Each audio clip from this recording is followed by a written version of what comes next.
Welcome back to Washington Journal. My guest is Jeff Daly. He's the co-host of the podcast called Tango Alpha Lima. Jeff, welcome to the program. Thanks so much for having me on bright and early this morning. It's good to Especially be for here. you in Los Angeles, Jeff. Well, tell us a little bit about the podcast. Why did you start it? What's it about? Well, it's Tango Alpha Lima, which is the phonetic alphabet for the American Legion. It was started by the American Legion to as another form of communication to reach out to our more tech savvy members and younger potential members. We are making sure that the relevance of the American Legion is being broadcast, as well as continuing to push forward that relevance, having conversations that we typically don't have because we haven't had a venue for it. So we talk about issues that are important to all generations of veterans. So it's become a really important tool to get that message out there. All right, and we'll take your calls for our guests. We're splitting up our phone lines by veterans, active military families, and then everybody else. So if you're a vet, you can give us a call at 202-748-8000. If you're active duty military, it's 202-748-8001. And if you're part of a military family, you can call us on 202-748-8002. Everybody else, 202-748-8003. So Jeff, tell us a little bit about yourself and your military experience. Well, as I say on the show, I'm Jeff Daly of the Michigan Dailies. I grew up in Kalamazoo, Michigan, and went off into the Marine Corps. Just did one enlistment, and then got out, went to college, studied economics, and then turned my back on formal education and became an improviser. Went to Second City in Chicago and did the conservatory and moved out to LA, and really just reconnected with the veteran community after I got to Los Angeles. And now I'm kind of all in. I'm all in here. And you mentioned the American Legion. The podcast is part of the American Legion. Tell us about that organization and specifically how you help vets. The American Legion is the largest veterans organization in the country, and we help veterans in so many different ways. We have programs for everything. My post in particular, we are a home away from home for veterans, so they have a place where they can have camaraderie and really hang out with people who get them.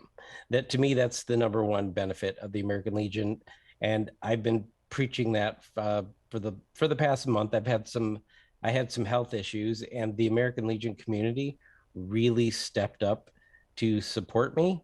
It gave me a new invigorated reason, the why I do what I do, and why I do so much on a volunteer basis with this organization, because we really help out. But other than that, we have scholarship programs. We are really a powerhouse legislatively. We're now working to my friend Liz Hartman in North Carolina. She's really pushing hard to get the Honor Our Pact Act passed. So we're going into action to make sure service people and veterans are protected from the effects of toxic exposure. Toxic exposure. Getting body armor specific for women is on our legislative agenda. So we really do a lot from the top nationally, legislatively, all the way down to feeding people locally at the local post level. So it's a wide range of ways that we help the veterans, but also the community, state, and nation. Our new motto is Veterans Strengthening America. And I think that's really important because it's not just about directly helping the veterans, it's directly helping and protecting what we served to help and protect. Jeff, you just mentioned the toxic exposure bill. Yes. Remind our viewers about burn pits, what they are, and the effect that they've had on vets. Well, we should start with our our previous generation Vietnam veterans and what they had to deal with Agent Orange. And welcome home to all the Vietnam veterans, by the way. And then it's kind of joined us and bonded us with that generation, because now we're repeating the same thing. The burn pits over in the Middle East, what they were is, it's hard to describe because everything was burned in the burn pits. And so they just had these large areas where they would burn things, and they meaning the United States military, and the people that were exposed to those fumes came home and they're having respiratory issues and other issues, and we want to make sure that they're taken care of. The other issue, of course, is mental illness and mental health, and it's Mental Health Awareness Month. Do you think vets are getting the resources that they need, the help that they need on that front? I know. I think the resources is one issue, and we do need to make them more available. To me, this is me personally, the more prevalent issue is the stigma attached with getting the help. And I think we're going a long way to reduce that stigma so that people feel comfortable getting the help that they need. One of our programs, Be the One program, but why I'm wearing the Indy gear, it's because this is Indy race weekend, and we're really promoting the Be the One program, which is essentially everyone should be the one person to help one person so that we save that one life or enrich that one life. And we're having the drivers are part of that campaign, and it really is about making people comfortable and normalizing seeking care for mental health, because it's just as important as physical health. All right, well, let's talk to one of our viewers. Aubrey is on the line from Richmond, Virginia. And Aubrey, you're a vet? Yes. I heard a little while ago you said something about your organization being involved with legislation. What's the problem with extending the Forever GI Bill to pre-9/11 veterans? I'm not intimately aware of that bill. I mean, I'm aware of the bill, but I'm not aware of the problems with extending it to pre-9/11. I enlisted pre-9/11, and I had the Montgomery GI Bill. So there's different variations of the bill over time. So since the GI Bill has been enacted, it's been available to all veterans. Now the post 9/11 GI Bill was designed specifically for that group, and I don't know. I'm sorry, I'm just not familiar with how it applies to previous generations. Jeff, I want to ask you about the renaming of military bases. This is an opinion piece in the Washington Post from yesterday, and it's headlined, "Work to Scrub the Confederate Stain from Military Bases is Off to a Good Start." It references George Floyd's murder by Minneapolis police officers, and it talks about, you know, not only the Confederate monuments, but now there are military installations that were named after Confederate soldiers. What's your take on that?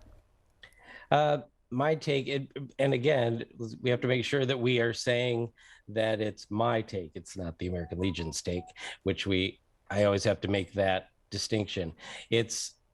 I do think that having our military bases named after what was essentially an enemy of America is kind of contradictory, and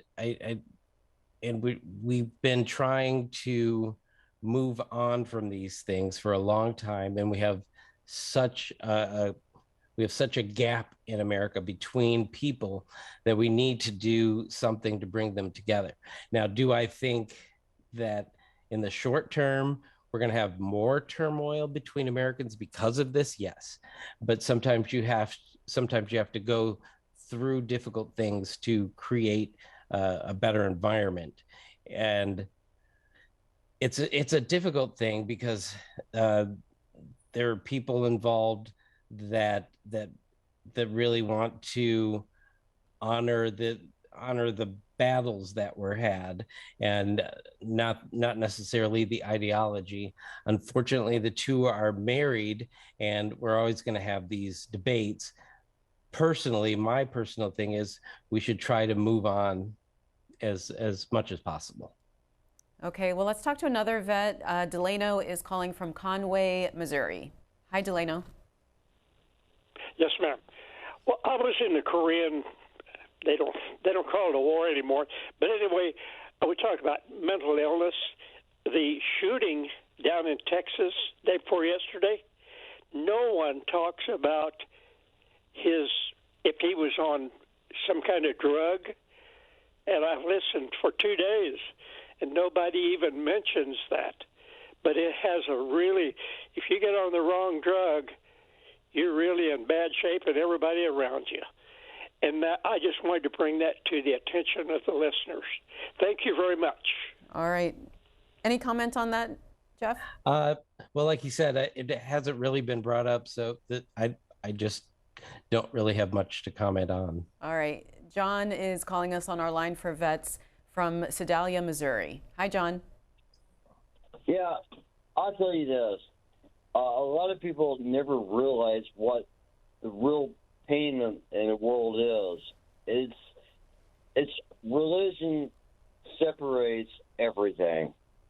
And I'm telling you this, once all religions come together, you'll never have any problem. But you'll never have it, but you have hope. Okay, John. And that's where we're at. Jeff, we were talking about mental health with respect to vets, and here's an article from WRAL.com.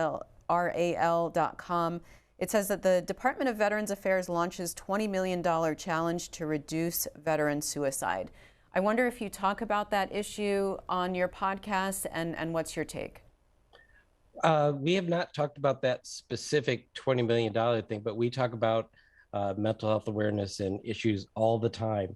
And it's really important to distinguish not to distinguish, but to recognize that mental health and PTS can happen to combat veterans and non-combat veterans.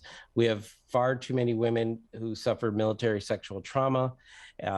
We have people who have, we hear about people dying in training incidents, but we have a lot more people who are in training incidents. So the mental health issues in the military are prevalent. And, being in the Marine Corps, I was just told to get over it, move on, do what you got to do. It's tough to rub dirt on a mental health issue and move on. And the ethos of, that warrior mentality of just push forward is great when you're in a situation where the stakes are life and death. But when you come home, you kind of need to decompress and seek out that help. All right, Anthony is next, also on the vets line from Browns Mills, New Jersey. Hey, good morning. Thank you for taking my call. Jeff, my boy, it's Tony from your class, District 5. I just wanted to tell you that you're doing a tremendous job on the podcast. We all love you. We're glad to see you in better health and spirits, and you just keep on doing what you're doing, brother. Thank you. Thank you. Now, see that support from the American Legion community? It's part of the he was part of the professional development program, the National American Legion College. He was in my class, and it's good to hear from you. It's always good to get that encouragement, Jeff. So let me ask you about that transition from military life that's very regimented. Really a lot of things are taken care of for you. You've got your job, you've got your training, into civilian life, and what your thoughts are on that and how to ease that transition and make that easier for active duty transitioning to becoming vets. Well, it's funny you should ask. We're right now in the middle of recording a special series. It's the transition series. So we have people that know a lot more about that than I do. And that's coming up soon. My own personal journey is I treated transition like a mission.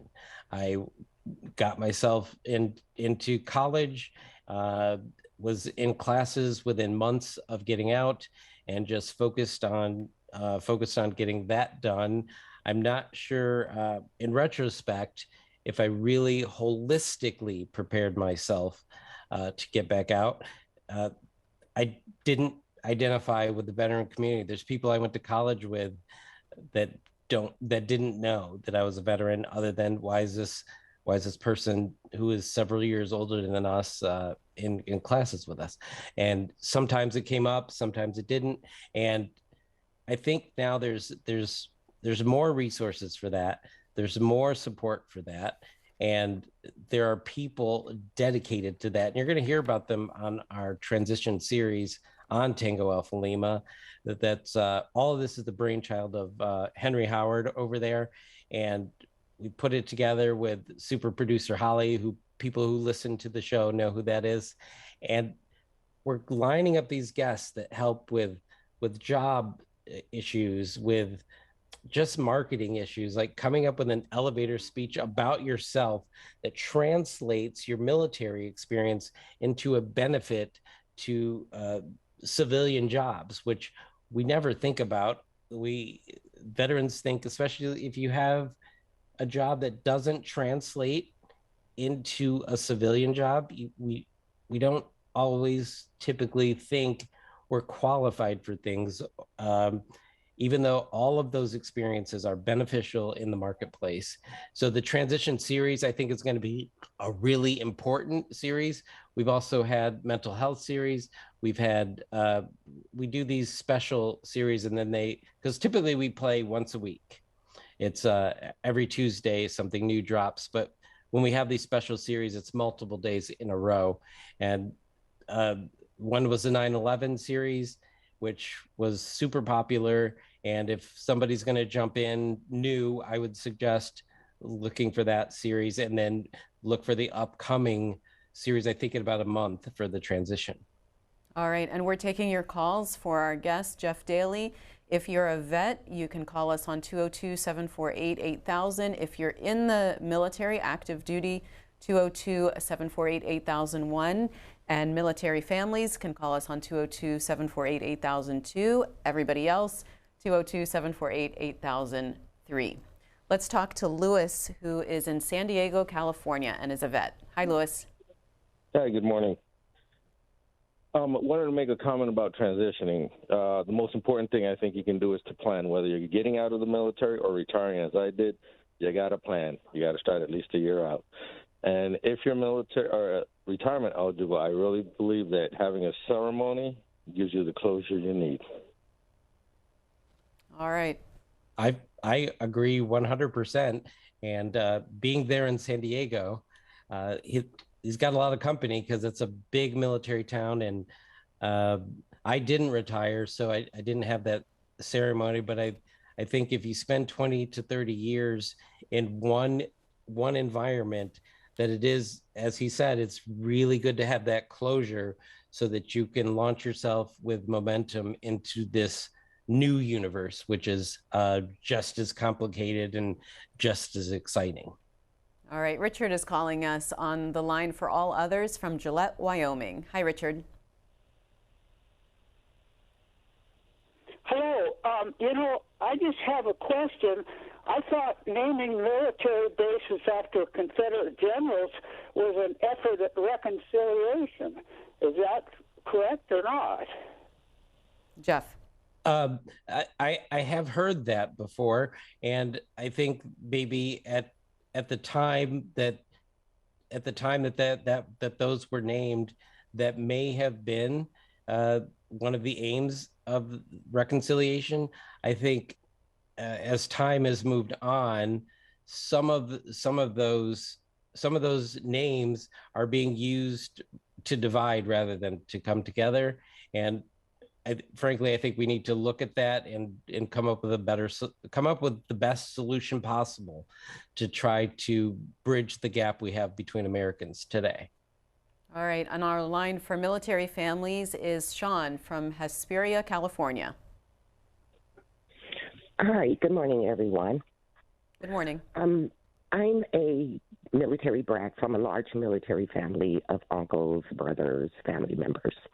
And I live very closely next door to one of my Vietnam vet uncles. And he went in before the Vietnam vet. However, I noticed as he's getting older, he's having more medical conditions, and he lives by himself. He is having a difficult problem with getting like a medical alert, military to assist him, or may I rephrase that, the VA to assist him with a medical alert so he can continue to live alone. He also have other things as if he lost his spouse after over 40 years, and he's dealing with that. I don't see that they're helping him with how to be able to cope with these things and connect with other veterans that may be able to help him. We do live in a rural area, but can you kind of elaborate on that, on the medical perspective, and as to helping some of our veterans that live independently, that want to continue to live independently, but they're afraid and they need something like medical alert or assistance with a medical alert. Thank you very much, and I'll take. Go ahead, Jeff. Oh, okay. I would, if this person called me, I would get them in touch with a veterans, a service officer who can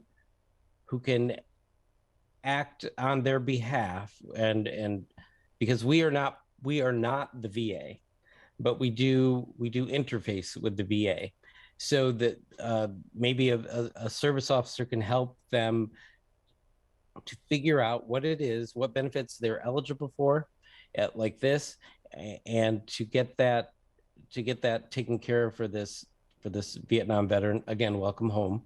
And I think I need to point out that the American Legion is a bottom-up organization. What that means is this is an identified problem, and somebody on the post level can start a process with resolutions, we call them, to affect our legislative agenda. So if this is a problem that doesn't have a solution currently, and I don't know that it does because this is very specific, but if it doesn't have a solution now, we can make that part of our legislative agenda to address that.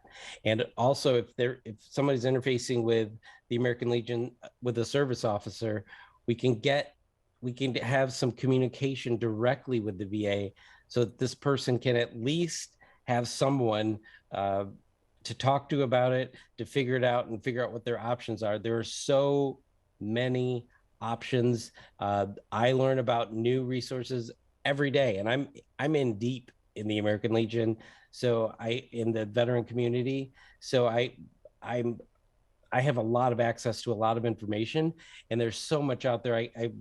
I would believe in my heart and soul that there is a solution out there for this problem. The person just needs some guidance, because it's a massive system and no one person can know all of it. And it can be really intimidating to go into it from the outside trying to get in. So I would suggest that this person get in touch with a veteran service officer, find a local post, and you can get in there and get the referrals that you need. And regarding Sean's question, there's an article here from military.com. It says that senators from rural states trying to stop wave of VA hospital closures before they start. These are senators from 4 states. They've introduced legislation to dismantle a commission that's tasked with studying the Department of Veterans Affairs hospital system and making recommendations on consolidation and closures of facilities. Let's talk next to James, who's calling from Washington, D.C., on the line for all others. Hi, James. Yes, ma'am. Lady, you are doing wonderful. Thank you, Mr. Jeff. I'm a Vietnam veteran. I was on the Cambodian border in U.S. Army in 1966 and 1967. My number one issue is the backlog of 300,000 people, backlog at Veterans Appeals. We have a president that would resolve this problem in 120 days for all these veterans. My case has been going 12 years. There are people going 5, 7, 15, some of them 20 and 30 years. The name of the basis is not that important. We can solve some problem and help these veterans. And the American Legion headquarters is 16th and K Street, if I remember correctly. And I also would like to say I'm originally from St. George, South Carolina, class of 64 high school. And out of 21 boys, there was 56 of us, 21 boys, 8 of us are Vietnam veterans. But the number one issue is, for me, is resolving these veteran claims that can be resolved so quickly if they have a will and a way. And Lord help us in this country. We really need some help. All right, James. Go ahead, Jeff. I was just going to say, first of all, again, welcome home to you and your classmates that served in Vietnam. The backlog is a big issue. We interviewed the secretary of the VA last year at convention, and this is something that they're working on. They've been trying to hire more people. There's some technology advances. As the government goes, technology sometimes is behind the job, and there's upgrades being done, and it's a horror. I'm not trying to put people off on this, because it's just not a great situation. If we have people in the appeals process for years and years and years, that's a serious problem. And I agree 100% that it should be a priority. And I do know the American Legion does support, obviously supports reducing and minimizing those appeal wait times, and it is getting better, but it's still not acceptable. So we still have fighting to do, and I would encourage all veterans to reach out to their legislators to get the funding to upgrade the technology, to hire the people, and we have to have resources to get this job done. All right, let's go to Blue Springs, Missouri, our line for military families. Elaine, hello. Oh, hi. Yeah, a question. Does your group work directly with blind veterans, with the Blind Veterans Association? Have you ever had any of the leadership from that Blind Veterans Association on your podcast? And do you have any of their concerns included in your legislative agenda? I was just a guest for a meeting of that audience, and they prefer visually impaired because you don't have to be completely blind to be a part of it, and those resources are available. And unfortunately, like I said before, the mountain of information that is available out there, it doesn't always efficiently get dispersed.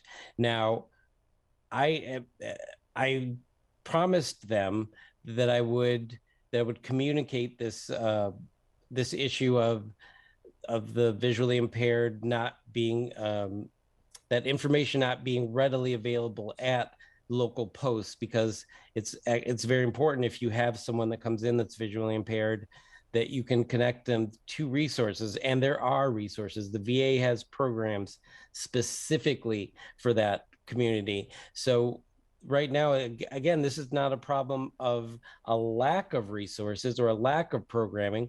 The problem is connecting people to it. And that's something that we're working on within our organization, at least on some posts that I'm familiar with. And perhaps your question makes me think that it needs to be taken to a higher level, and that's something I will talk about with some people. All right, let's talk to Diane next in Florida on our line for military families. Hi, Diane. Hi, thank you very much.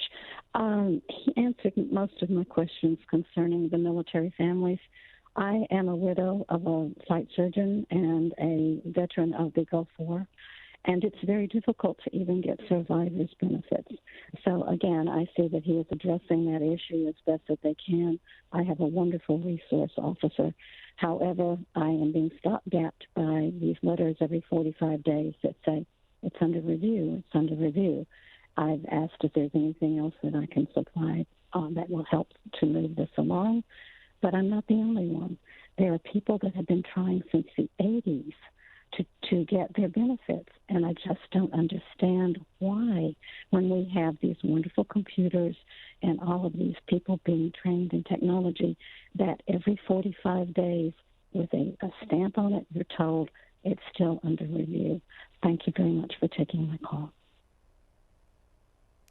Jeff, your comments. Okay, yeah. I appreciate that call because it highlights the military spouses who serve in their own very important way. And again, this is another call about wait times that are unacceptably long. Unfortunately, I don't have the solution right here. It's, but I mean, this is another reason, this is another part of my why, that these people who serve in different capacities, they should be a priority. And I'm sorry, ma'am, that you have to put up with that. I hope your resource officer is fighting for you every day. Unfortunately, in the big bureaucratic systems, we have to constantly be fighting. You have to be loud to be heard, and you have to be consistent to get your due result. And I hope that they're doing that for you. And if not, I hope you can find somebody that will do that for you. All right, let's take a call from Connecticut. Edward is calling us on our line for all others. Good morning, Edward. Good morning, and good morning to you, Jeff. I'm not sure how to pronounce your last name. I think it's Delay. It's Daly, like every day, but no I. Yep. 10-4. Got you, brother. I want to honor the people, our first veterans, that gave up their lives and lost their limbs and spilled their blood so that we could all be free men and free women from government rule, foreign or domestic, and be a self-governed people by our votes, like those people we elect that are in the seats of power right now. I believe all of us Americans, after we retire, want to vote on what we pay for with our lives and our limbs and our blood and our tax dollars and our time on this earth and the natural resources God gave us all, and for our children, so they don't have to die in vain from children getting guns, because good gun common sense laws are not passed. And don't get me wrong, I am pro-life. And one other thing, the president of the NRA, I heard him on C-SPAN talk the other day, and he said he believes in the power of prayer. Well, I do too, but what he didn't say is he believes in the power of politicians. All right, Edward, let's get a response. Go ahead, Jeff. I would say the beginning of that, of the call, is probably the most important part. Citizens in the United States don't vote enough. And I mean, the people who do vote, but our voting numbers are not high enough. And if we're going to be a democracy that does the will of the people, you have to cast a ballot, and you have to encourage people who believe as you do to vote. Actually, we should be encouraging people who even don't believe as you do to vote, because voting is our power. And the more more we ignore that power, the more saturated voting becomes with people who do vote. And so they have an increased amount of power in this system. And if you really want an equitable system that represents your views, you have to encourage voting, not your views, but the majority views of America. And Jeff, I'm not gonna touch on the other stuff because I'm representing an organization, and those are things that would be personal for me. Jeff, in CNN.com, there's an article here says that U.S. likely to keep 100,000 troops in Europe for foreseeable future in face of Russian threat. I wonder what you think of that. I mean, obviously that's not a combat role as of right now, but it is a deployment. And, you know, we did spend 20 years in Iraq and Afghanistan, and now this. What are your thoughts on that? Well, it's not anything really new to have a presence where there could be a problem that will erupt at any given time, because it helps us with our response. It's likely a NATO initiative, so that we're prepared and meeting our responsibilities to the other member nations of NATO. And it's not a combat role, so I think it's just prudent preparation for the potential problems.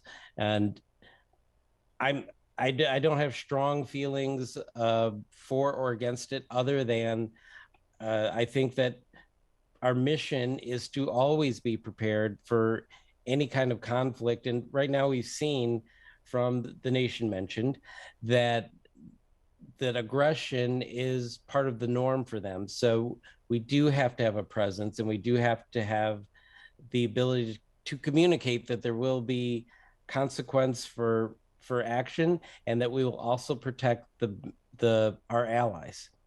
All right, Jane is next on our line for military families from Memphis, Missouri. Hi, Jane. Hi. I am calling because my husband is retired military, and he passed away with asbestosis, lung cancer, which he obtained when he was in the military. Now, we were not always able to go to a military facility because it was the closest one was 2.5 hours away.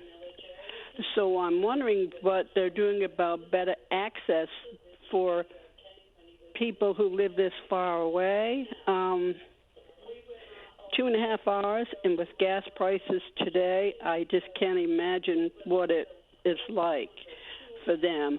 However, my husband has passed away, so I no longer, have to deal with this. But there were many times with children at home that we had to cancel appointments because we could not go that far away.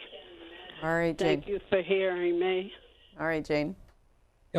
Okay, so, and I'm sorry you had to deal with that. Again, that's not acceptable. And the thing is, now we have things called community care with the VA, so that if you are too far from a VA hospital, they will connect you with someone closer in your community to get you the care that you need. It's also not just distance. If the VA where you're at is inundated with cases and it takes too long for you to get appointments, because that's another problem, they will also refer you to community care. So if there's anybody out there that's rural, far away, or the VA just doesn't have the time to get you an appointment in a timely manner, interrupt what they're saying and ask, I would like to be connected to community care. And they will, they have to try to help you get things that are closer in proximity and better timing. All right, Robert is next in Frostburg, Maryland, on our line for vets. Hi, Robert. Yes, ma'am. Good morning. How you doing? Good. My name is Robert Duckler. I'm a disabled Vietnam veteran. I reported some veterans at Prairie Point, Maryland VA Hospital who were being physically and psychologically abused. My congressman, the Secretary of Veterans Affairs, and Donald Trump got involved, and they came down hard on these people who were abusing these veterans. Ever since then, I have been the retaliation, the whistleblower abuse of authority retaliation I've been subjected to is unbelievable. My name has been blackballed throughout the VA system because I report these guys being abused, and I can't get these people off my back. And it just hurts. Please help me get these people off my back. I'm just so tired of it. But these people retaliated against me. Thank you, man. Jeff, a lot of emotion there. Yeah, welcome home and thank for your continued service. The bravery to come out against abuse of your brothers and sisters is admirable, and it's terrible that somebody would be retaliated against. I would suggest going back to the congressional office and see what they can do for you.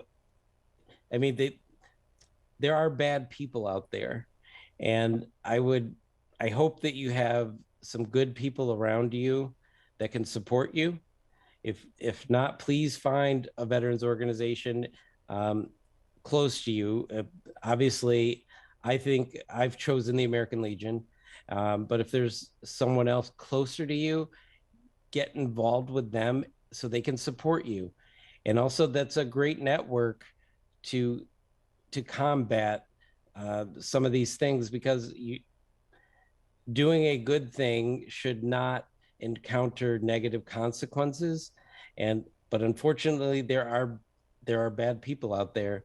I mean, I didn't expect to be touched by a call this much, but I'm a little bit infuriated with the fact that someone could step out with such bravery and do a good thing, and it was clearly justified if people were being punished for it, and then to have retaliation against them really bothers me. And I hope that you can get through this, and for your own sanity, I also would suggest that you find someone to talk to, because if you're feeling like you are at fault at all, if you're feeling like you did anything wrong at all, know that you didn't and you aren't, and someone needs to remind you of that. And again, I thank you very much. All right. Jeff Daly, co-host of Tango Alpha Lima podcast. I want to thank you very much for being on the program, and happy Memorial Day to you. All right. Thank you very much. And please, everyone out there, honor our fallen on Memorial Day. And that's it for today's Washington Journal. We'll be back